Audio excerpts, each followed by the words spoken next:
Merci encore pour ce soir.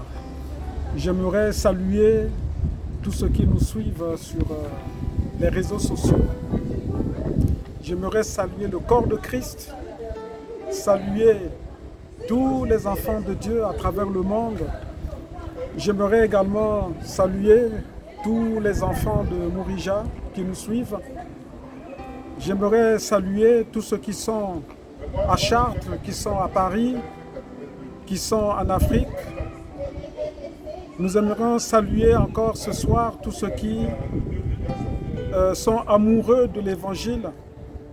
Et c'est pour vraiment notre gloire, parce que tout ce que Dieu fait, c'est pour la gloire de Dieu, mais c'est aussi pour notre gloire. Alors ce soir, j'aimerais vous parler d'un sujet que le Seigneur m'a mis à cœur, à savoir que nous ne devons pas rester sur nos échecs ou sur nos erreurs du passé. C'est ce dont je voulais vous parler ce soir.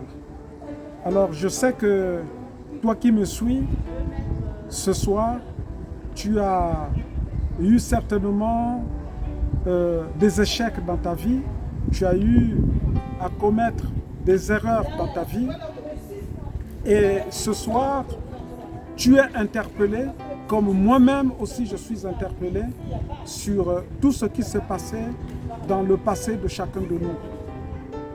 Alors écoute ce que le Seigneur te dit ce soir.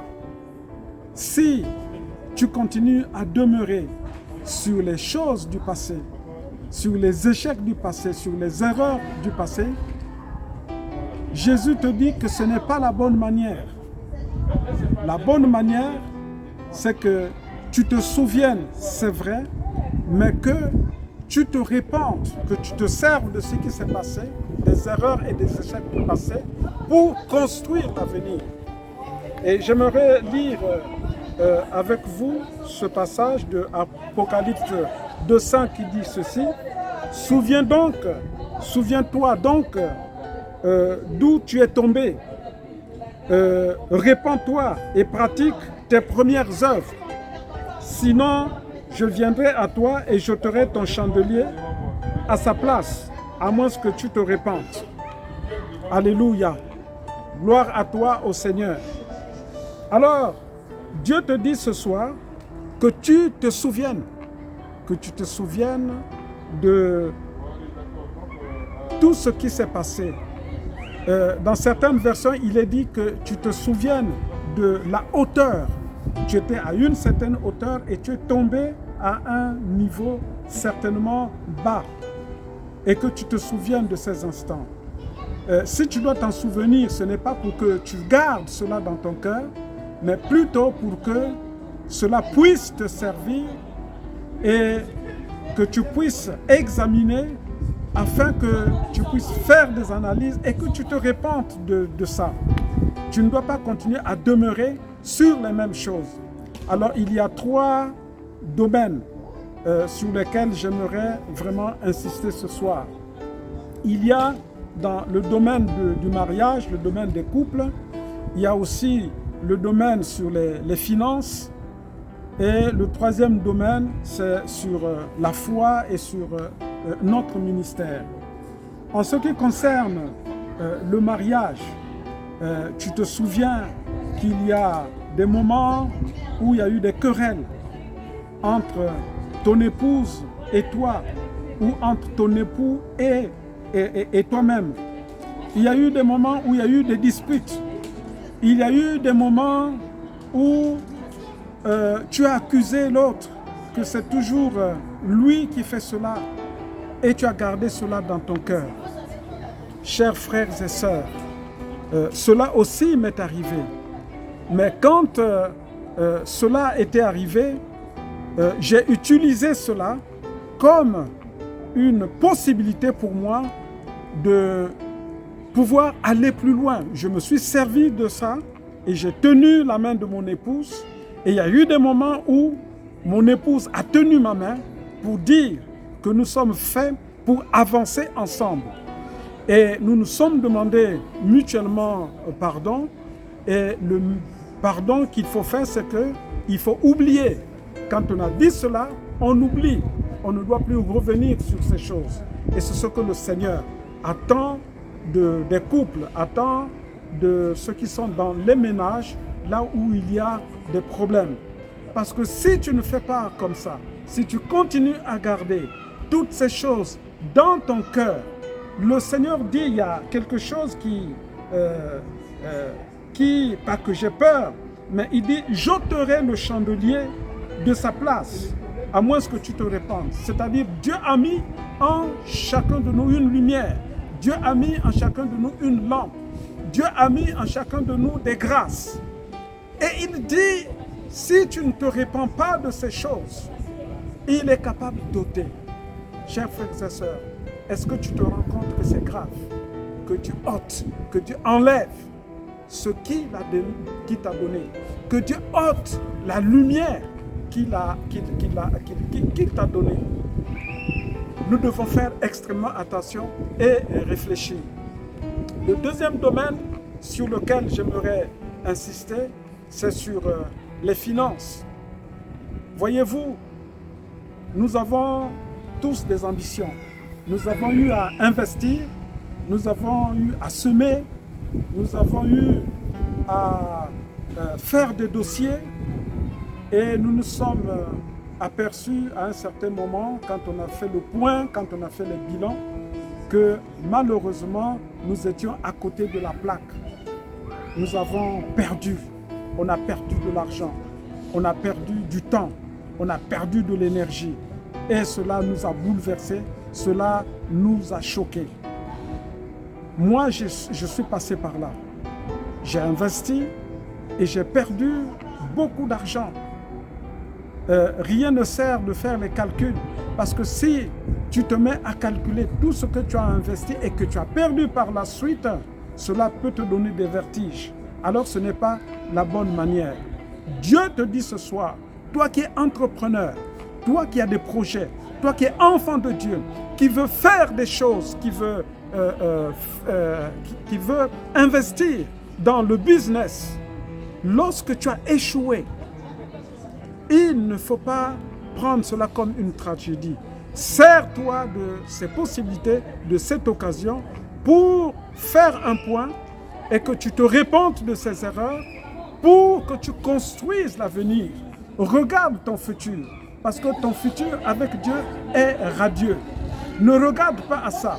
J'ai des témoignages des femmes qui ont investi dans des affaires et malheureusement, ça a été difficile pour démarrer, pour que ça démarre. Et j'ai pu aider ces femmes à tenir parfois leur comptabilité, mais c'était vraiment difficile. Ils ont passé 2, 3, 4, voire 5 ans à faire du surplace. Et ces femmes-là n'ont jamais abandonné la prière. Ces femmes-là n'ont jamais oublié Dieu. Malgré cela, ces femmes continuent à aller à l'église. Ces femmes continuaient à méditer la parole de Dieu. Ces femmes continuaient à faire confiance à Dieu. Et un bon jour, le Seigneur a essuyé leurs larmes parce qu'ils n'ont jamais abandonné. Et aujourd'hui, ces femmes sont des multimillionnaires, elles ont des affaires et aujourd'hui, tout prospère. Voyez, donc si on avait regardé aux échecs du passé, aux erreurs du passé, ces femmes ne seraient pas arrivées à ce point. Toi qui me suis, toi qui m'entends, ce soir, il faut que tu réalises que la main de Dieu est là.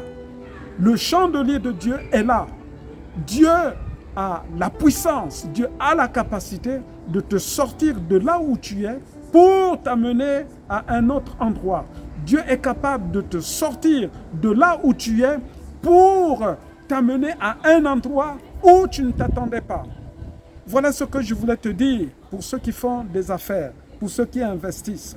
Même si aujourd'hui, tu attends des situations, tu attends des papiers, tu attends des réponses dans les administrations, ne te décourage pas. Dieu est là, le Saint-Esprit est là. Ouvre seulement ton cœur, laisse le Saint-Esprit travailler. Parle et communique avec le Saint-Esprit. Il est capable. il est capable.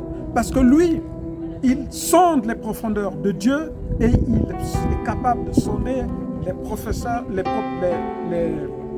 il est capable de sonder les profondeurs, voulais-je dire, des cœurs des hommes. Là où un homme peut se taire, là où un homme peut fermer sa bouche, là où un homme peut cacher, le Saint-Esprit a la capacité de rentrer, d'extraire et de faire sortir. Il a cette capacité, il a cette puissance. Et enfin, j'aimerais vous parler des échecs dans le domaine de la foi, dans le ministère. Voyez, nous avons prié certainement pour des personnes qui sont malades. Nous avons prié pour des personnes qui ont eu besoin de l'aide. Et nous nous sommes approchés de ces personnes, nous avons prié. Et malheureusement, ces personnes sont mortes. Ou alors, ces personnes n'ont pas été guéries. Alors nous avons été choqués dans nos cœurs. Le Seigneur te dit, ce soir, ce n'est pas parce que hier ça n'a pas marché que demain ça ne marchera pas. Il ne faut pas écouter cette voix. Ce que tu dois faire, c'est de continuer à persévérer dans la foi, continuer à persévérer dans la prière, continuer à prier. Parce que Dieu est souverain. Il sait ce qu'il fait. C'est pour t'amener quelque part et que tu réalises que cela ne dépend pas de toi, mais cela dépend de lui. Alors, fais confiance au Seigneur, place ta confiance en lui et il apportera les réponses appropriées par rapport à ces solutions. Donc voilà un peu, chers frères et sœurs, ce que je voulais vous dire ce soir. Toi qui m'as suivi depuis le départ, j'étais en train de dire, alors ne reste pas sur tes erreurs, les erreurs du passé, ne reste pas sur les échecs du passé, et que tu te serves de ces erreurs, que tu te serves de ces échecs pour aller plus loin, pour regarder dans le futur. Regarde le futur, mon frère, regarde le futur, ma sœur. C'est ce que le Seigneur te demande. Et appuie-toi sur sa parole, parce que sa parole est oui et amen. Dieu exauce sa parole et le Saint-Esprit est venu, il a des missions, il n'écoute que ce que dit la parole de Dieu, ce que dit le Père et ce que dit le Fils. Il n'honore pas d'autres personnes que ce que Dieu a dit, ce que Jésus a dit, ce qui se trouve dans la parole de Dieu. Et si le Saint-Esprit est en toi, alors fais-lui confiance et lui va t'apporter les solutions adéquates pour tout ce que tu cherches. Alors oublie ton passé, tourne ton regard vers le futur, tourne ton regard vers l'avenir. Soyez bénis au nom de Jésus. Amen.